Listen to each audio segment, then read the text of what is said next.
नमस्कार दोस्तों, मैं राजकुमार मौर्य। उत्तर प्रदेश में होने वाले 2027 के विधानसभा चुनाव के लिए समाजवादी पार्टी ने अपने प्रत्याशियों का ऐलान करना शुरू कर दिया है। इस वीडियो में आप सभी साथियों को बताने जा रहे हैं ऐसे कौन कौन से प्रत्याशी हैं जिनका ऐलान हो चुका है और ऐसे कौन कौन से ताकतवर दावेदार हैं जिनको 100% टिकट मिलेगा। दोस्तों, वीडियो को आप लोग देखिए। वीडियो में जो नाम मैं बताने जा रहा हूं वाकई में इन्हीं को टिकट मिलेगा 100%। और कुछ लोग कहेंगे क्या अखिलेश यादव ने तुम्हारे कान में बता दिया है? अखिलेश यादव ने क्या तुमको ठेका दे दिया है टिकट घोषित करने का? क्या अखिलेश यादव के टिकट वाले पैनल में तुमको शामिल कर लिया गया है? यार, ये बकैती करना आसान है। जानकारी जो मुझे है, जो मैं दे रहा हूं, ये आम पब्लिक को तब पता लगेगी जब टिकट घोषित होगा इन्हीं का तब। और कुछ लोग जब सर्वे में बनाता हूं कहते हैं कि भविष्यवाणी कर रहे हो, फलाना कर रहे हो, ढमकाना कर रहे हो। जो जो सीट मैं बता रहा हूं उनमें से अधिकतर सीट समाजवादी पार्टी जीतेगी। दोस्तों, समय आने दीजिए, जैसे 2024 में मैंने बताया था। दुनिया को पता है समय बलवान होता है। समय आने दीजिए। और पहला टिकट जो घोषित किया गया था दोस्तों, लौटन राम निषाद काका को टिकट घोषित किया गया था। अखिलेश यादव जी ने इनको बुलाया और कहा, लौटन जी, आपको चुनाव लड़ना है। और जब चुनाव लड़ना है तो कहां से लड़ना है? गोसाईगंज विधानसभा क्षेत्र से। तैयारी भी चल रही है, लोगों के बीच आ रहे हैं, जा रहे हैं, लोग इनको सम्मान भी दे रहे हैं।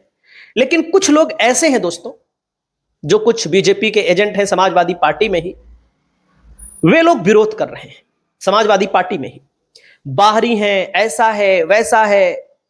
इनको कभी ये चुनाव लड़े थे किसी पार्टी से, 1000 वोट मिला, 1500 वोट मिला। दुनिया की बकैती सपा वाले खुदे करते हैं। भाजपा वाले ऐसी बकैती नहीं करते। भाजपा वालों को जिनको टिकट दे दिया जाता है उनको चुनाव जितवाते हैं, इसीलिए सपा चुनाव हारती है।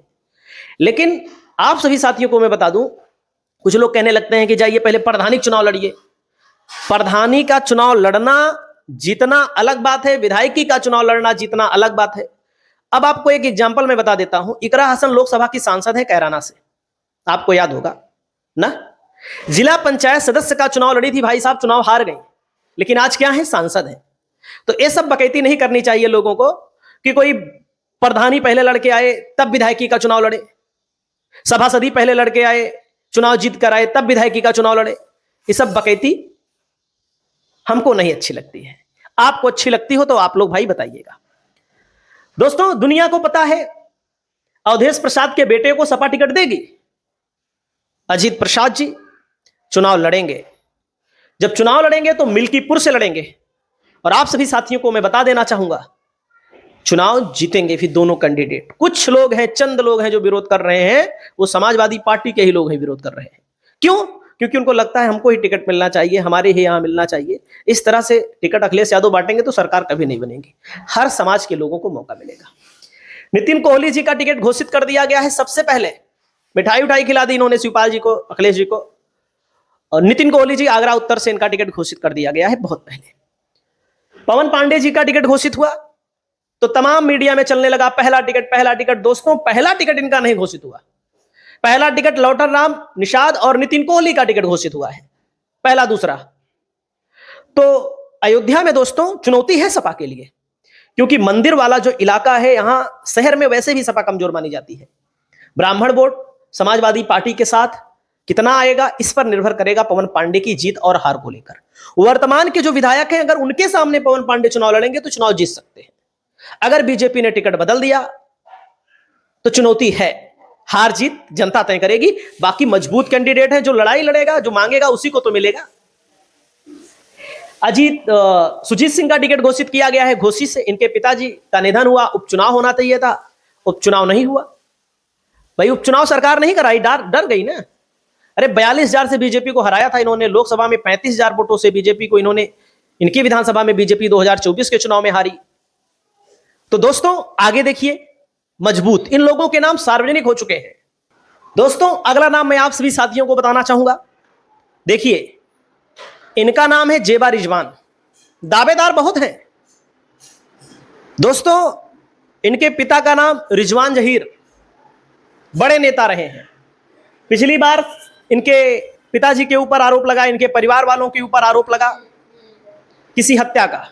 हालांकि बाइज्जत बरी हो गए हैं, उसमें कोई अगला आदमी वहां पर पकड़ा गया है। दोस्तों, जेबा रिजवान निर्दल चुनाव लड़ी थी, सपा ने टिकट नहीं दिया था। 51,000 वोट मिला था। आप लोग डाटा चेक कर लीजिए, तुलसीपुर विधानसभा रिजल्ट। सपा का प्रत्याशी भी मुस्लिम उतरा था, लगभग 40,000 45,000 वोट पाया था। इस सीट पर 100% टिकट कंफर्म है, आप देख लीजिएगा। जिसको जो कहना है मैं कह सकता है, नहीं मिलेगा तो आप हमको बताइएगा। मलिहाबाद विधानसभा सीट है। मलिहाबाद में सीएल वर्मा जी पक्का चुनाव लड़ेंगे 100%। अखिलेश जी ने इनको मोहनलालगंज लोकसभा से टिकट दिया था 2024 में ही, इन्होंने मना कर दिया, हम नहीं लड़ पाएंगे सर। फिर क्या हुआ, आरके चौधरी लड़े, 70-75 हजार वोटों से मोहनलालगंज लखनऊ में जीते, और जीतेंगे भी। जितने नाम मैं आपको बता रहा हूं, जेबा रिजवान हो या सीएल वर्मा हो, ये सब जिताऊ कैंडिडेट है। आपको दिखाऊंगा, समय आने दीजिए। इनको संभावित के तौर पर मान लीजिए विनीत कुशवाहा है, मधुबन विधानसभा क्षेत्र से। लवली शर्मा का नाम आता है दोस्तों, मुजफ्फरनगर सदर से, समाजवादी पार्टी से इनको टिकट मिलने की पूरी संभावना है। दोस्तों, अगला नाम आता है आप सभी साथियों के सामने, यशबीर लोधी, लखनऊ की बीकेटी विधानसभा सीट से पक्का 100% टिकट मिलेगा भी और चुनाव जीतेंगे भी। जैसे मैं सर्वे बनाया था, मैंने बताया लखनऊ में 5-6 सीट समाजवादी पार्टी जीत सकती है। अब भाजपा वाले रहे हों, सपा वाले रहे हों, चाहे जो हो, कहते हैं बहुत भविष्यवाणी करते हैं। भविष्यवाणी नहीं करते हैं, आंकड़े खोल के देख लीजिए, समझ में आ जाएगा ऑटोमेटिक। आकाश मौर्य ऊंचाहार से चुनाव लड़ेंगे 100%, मैं आपको बता रहा हूं। कुछ लोग कहते हैं यहां पर स्वामी प्रसाद मौर्य को टिकट दिया जाना चाहिए। अब दिया जाएगा कि नहीं दिया जाएगा ये तो वक्त बताएगा, लेकिन सपा अपना नेता तैयार कर रही है, अपने पैर पर कुल्हाड़ी नहीं मारेगी, अपनी सीट किसी को ऐसे दे देगी। दोस्तों, मजबूत कैंडिडेट हैं, ताकतवर कैंडिडेट हैं, ऐसे चेहरा मत देखिए, ऐसे दिखाई दे रहे हैं, पीछे बहुत बड़ी ताकत है इनके पास। क्षेत्र में लगातार बने हुए हैं। इनके पिताजी 3 बार लगातार ब्लॉक प्रमुख ऊंचाहार जैसी सीट पर है दोस्तों, और किसी पार्टी से नहीं है। कुछ समर्थक कहते हैं कि फलाने की कृपा से, ढमकाने की कृपा से। मान लीजिए, चलो ठीक है, एक बार फलाने की कृपा से बन गए, उसके पहले किसकी कृपा से बने थे? दोस्तों, गगन लोधी का नाम आ रहा है नंबर 1 पर। अतरौली विधानसभा, जहां से शिक्षा मंत्री हैं संदीप सिंह, हिंदी पढ़ना नहीं आता है, शिक्षा मंत्री बने हैं। भरे सदन के अंदर हिंदी नहीं पढ़ पाते हैं। सोच लो आप लोग, हमारे देश में कैसे कैसे नेता पैदा हो गए हैं। इनका भी टिकट सबसे पहले ही घोषित हो चुका है दोस्तों। इनका नाम है नवीन शर्मा, सिकंदराबाद विधानसभा सीट है। दोस्तों, पूजा शुक्ला, लखनऊ उत्तरी विधानसभा सीट से इनका सबसे पहले टिकट हो चुका है। सबसे पहले का मतलब पहले ही, कोई नहीं लड़ेगा लखनऊ उत्तरी में, सिर्फ पूजा शुक्ला चुनाव लड़ेंगे। आप देखिएगा, चुनाव आने दीजिए बस। सुजीत सिंह का नाम हो ही गया। दोस्तों, विश्वनाथगंज है, प्रतापगढ़ जिले की सीट है। संजय पांडे जी यहां पर चुनाव लड़ेंगे 100%। आप देखिएगा, चुनाव आने दीजिए बस। और लालजी वर्मा की बेटी छाया वर्मा कटहरी विधानसभा सीट से चुनाव लड़ेंगी। इनकी माताजी उपचुनाव लड़ी थी। और 100% वाले नाम मैं आपको बता रहा हूं, पीलीभीत सतर से सत्येंद्र मौर्य जी, इनसे मजबूत कोई कैंडिडेट है नहीं। और जो लोग अन्य व्यक्ति का नाम लेते हैं, देखो कितनी बार वो हारा है, कितने अंतर से हारा है, दूसरी विधानसभा से हारा है, 70 हजार, 80 हजार से। ये भी ध्यान दीजिएगा, तो तमाम चीजों को ध्यान में दीजिए। और कितनी बार पार्टी बदला है। श्रेया वर्मा जी को मौका मिल सकता है। रायबरेली से 2 नाम हैं, एक नाम है इनका, एक नाम है शशिकांत शर्मा का। आरपी यादव जी हैं, समाजवादी पार्टी से चुनाव लड़ेंगे और चुनाव जीतेंगे भी। आप देखिएगा, रायबरेली सदर बीजेपी नहीं जीतता है। और फूलपुर सीट पर डॉक्टर प्रेमचंद कुशवाहा जी का नाम अग्रिम पंक्ति में है। सुशील दोषी बिंदगी विधानसभा सीट पर समाजवादी पार्टी के बहुत ही प्रबल मजबूत दावेदार हैं दोस्तों। महाराज सिंह शाक्य मैनपुरी सदर के सबसे ताकतवर दावेदार हैं। यहां पर शाक्य यादव और मुस्लिम, उसके साथ दलित, अन्य लोग जो व्यवहारिक होते हैं, जो समाजवादी पार्टी की नीतियों में आस्था रखते हैं, कतई जीत ही नहीं सकती भाजपा मैनपुरी सदर इनके सामने। लोगों को लगता है कि मैं ऐसे हवाबाजी करता हूं, हवाबाजी नहीं है, हकीकत है। अलग अलग इलाकों में अलग अलग पार्टियों का वर्चस्व है, और जब समाजवादी पार्टी 2022 में हारी है तो अपनी टिकट वितरण की नीति से हारी है, बाकी हारने के लिए कोई बहुत बड़ा वो नहीं है इसमें। राजू यादव जी भी तैयारी कर रहे हैं यहां पर लेकिन पीडीए की समीकरण में समाजवादी पार्टी के अंदर बैठ रहे हैं। इलाहाबाद पश्चिमी या फूलपुर से इनको मौका फिर मिल सकता है, अमरनाथ मौर्य जी को। और पटेल कैंडिडेट के तौर पर दोस्तों, जैसे बीजेपी पटेल उतारेगी तो मुझे नहीं लगता सपा उतारेगी, ये भी मैं आपको बता रहा हूं। और यहां पर दीपक पटेल विधायक हैं, संगीता पटेल को बहुत लोग लाइक कर रहे हैं चुनाव लड़ने के लिए। दातागंज से सुनीता पाल जी की दावेदारी मजबूत है। श्याम नारायण बिंद को बदलापुर में सबसे ज्यादा लोग चाहते हैं इनको टिकट मिले। फाफामऊ में सबसे ज्यादा लोग इन्हीं को चाहते हैं, दूधनाथ पटेल जी को। निघासन से आरएस कुशवाहा पक्का लड़ेंगे 100%। निघासन लखीमपुर खीरी जिले में है। अजीत प्रसाद का नाम मैंने आपको बता दिया। मेहदावल से दोस्तों जयराम पांडे बहुत मजबूत कैंडिडेट है। ज्ञानपुर से सबसे ज्यादा मजबूत कैंडिडेट कमला शंकर महतो जी हैं दोस्तों। और डिवाई विधानसभा क्षेत्र से भगवान सिंह गुड्डू पंडित चुनाव लड़ेंगे 100%। हो सकता है देवरिया की भाटपार रानी से देवेंद्र कुशवाहा को मौका मिल जाए, या फिर आशुतोष तिवारी है यहां पर। चिल्लूपार से विनय शंकर तिवारी 100% लड़ेंगे, चुनाव जीतेंगे। गोरखपुर में जो पिछली बार सपा का खाता नहीं खुला था, ऐसा अब की बार नहीं होगा। भीम निषाद का टिकट कंफर्म है। जलालपुर विधानसभा क्षेत्र से इनको सपा लड़ाएगी दोस्तों। इसमें है, अगला नाम है रामेश्वर सिंह यादव, अलीगंज विधानसभा से एटा से चुनाव लड़ेंगे। अंकिता बॉबी को सबसे ज्यादा लोग लाइक कर रहे हैं धनघटा विधानसभा क्षेत्र में, संत कबीर नगर में। कीर्ति कोल 96 विधानसभा सीट पर दोस्तों। शैलेंद्र यादव ललई चुनाव लड़ सकते हैं। भालचंद्र यादव के बेटे सुबोध यादव को सबसे ज्यादा लोग लाइक कर रहे हैं खलीलाबाद में दोस्तों। गोपामऊ विधानसभा सीट पर राजेश्वरी देवी, पूर्व की विधायिका, इनको लोग बहुत लाइक कर रहे हैं। ज्योतिबिंद या फिर दामोदर प्रसाद मौर्य, इनमें दो में से एक को ही टिकट मिलेगा। कहां पर? वहां पर मझुमा विधानसभा सीट है। बीजेपी मौर्य लड़ाएगी, सपा बिंद लड़ा देगी, जीत लेगी सपा। बीजेपी बिंद लड़ाने की कोशिश करेगी तो समाजवादी पार्टी मौर्य लड़ा देगी। दोनों परिस्थितियों में समाजवादी पार्टी के लिए फायदा है। अशोक सिंह कुशवाहा को सबसे ज्यादा लोग लाइक कर रहे हैं। रामपुर कारखाना देवरिया जिले की सीट है। राजेश यादव कटरा, जो पिछली बार 300 वोटों से चुनाव हार गए थे, फिर चुनाव लड़ेंगे।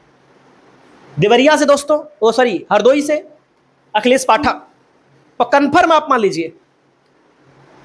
रोशन लाल वर्मा जी चुनाव लड़ेंगे। चारुकेन या फिर प्रशांत वाल्मीकि को मौका मिल सकता है। संबुल राणा मीरापुर से चुनाव लड़ने की पूरी कोशिश करेंगी। तिलक चंद्र पासी, नीलू सत्यार्थी या डीडी वर्मा यहां पर तैयारी कर रहे हैं हरदोई से। सवायतपुर विधानसभा सीट से इनका नाम आता है दोस्तों, अरुण मौर्य या फिर प्रदीप कुशवाहा, दो में से एक देखिएगा आप लोग। तो दोस्तों मैं जो नाम बता रहा हूं कोई गलत नहीं बता रहा हूं। रॉबर्टसनगंज से अविनाश कुशवाहा पिछली बार 5000 वोटों से हार गए थे। सबसे ताकतवर कैंडिडेट है दोस्तों ये। इनका नाम है विजय प्रताप कुशवाहा। 2022 के चुनाव में निर्दल चुनाव लड़े थे। खड्डा विधानसभा क्षेत्र कुशीनगर जिले की सीट है दोस्तों, और इनको 46,000 से ज्यादा वोट निर्दल मिला था।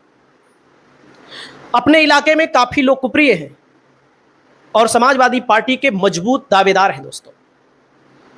आपकी क्या राय है? जो व्यक्ति 46,000 वोट निर्दल प्राप्त कर सकता है, भाजपा को कितना वोट मिला था? लगभग 80-85,000 वोट मिला था। सपा को कितना मिला था? राजभर की पार्टी चुनाव लड़ी थी, 20,000 लगभग वोट मिला था। ओवैसी की पार्टी 17-18,000 वोट प्राप्त कर गई थी, क्योंकि जब समाजवादी पार्टी स्थानीय कैंडिडेट, लोकप्रिय कैंडिडेट को नहीं उतारेगी तो ओवैसी का भी वोटर, मुस्लिम वोटर भी सपा को वोट नहीं देगा। ऐसे कहीं से भी किसी को लाकर लड़ा दोगे तो जनता मूर्ख नहीं है, बाकी आपकी जो भी राय हो, आप लोग अपनी राय को कमेंट करके बताइए। दोस्तों, इनका नाम आता है जखनिया गाजीपुर। त्रिवेणी राम जी को मौका मिल सकता है समाजवादी पार्टी को से। आस्था सिंह पटेल का नाम आ रहा है चायल विधानसभा सीट से। श्री राम पाल या रश्मि पाल, या फिर यहां पर एक और पाल जी हैं, नीरज पाल, पाल कैंडिडेट यहां उधर कालपी में। अगर हाकिम लाल बिंद का टिकट कटा तो समाजवादी पार्टी से डॉक्टर सुरेश चंद्र मौर्य जी हांडिया विधानसभा सीट से चुनाव लड़ेंगे, जो कि बहुत ही ज्यादा लोकप्रिय व्यक्ति हैं, हर समाज में लोकप्रिय व्यक्ति हैं दोस्तों, और बहुत पुराने समय से समाजवादी पार्टी से जुड़े हुए हैं और पूरी तरह से सक्रिय रहते हैं हमेशा। साल के 12 महीना चुनाव नजदीक आने पर नहीं, कुछ लोग नेता ऐसे होते हैं चुनाव नजदीक आएगा तो सक्रिय हो जाएंगे, लोगों के यहाँ जाना आना शुरू कर देंगे और अलग अलग कार्यक्रमों में भाग लेना शुरू कर देंगे, उसमें के नेता ये नहीं है। डॉक्टर सुरेश चंद्र मौर्य काफी लोकप्रिय व्यक्ति है दोस्तों। वीरसेन यादव का भुगनीपुर से नाम आ रहा है सामने। और दोस्तों, राकेश धनगर को सबसे ज्यादा आगरा ग्रामीण में लोग पसंद कर रहे हैं। रश्मि मौर्य को जलालाबाद विधानसभा क्षेत्र जो पड़ता है शाहजहांपुर जिले की सीट है, समाजवादी पार्टी से इनको मौका मिल सकता है। इनके पति सांसद हैं नीरज मौर्य। अखिलेश पटेल हैं दोस्तों, इनकी विधानसभा सीट है बिथरी चैनपुर से, काफी मजबूत दावेदार माने जा रहे हैं। बाकी आपकी राय क्या है, आप लोग अपनी राय बताइए। ऐसे ऐसे तमाम दावेदार हैं जिनको सपा मैदान में उतार सकती है। बाकी आप लोग अपनी राय बताएं। नमस्कार।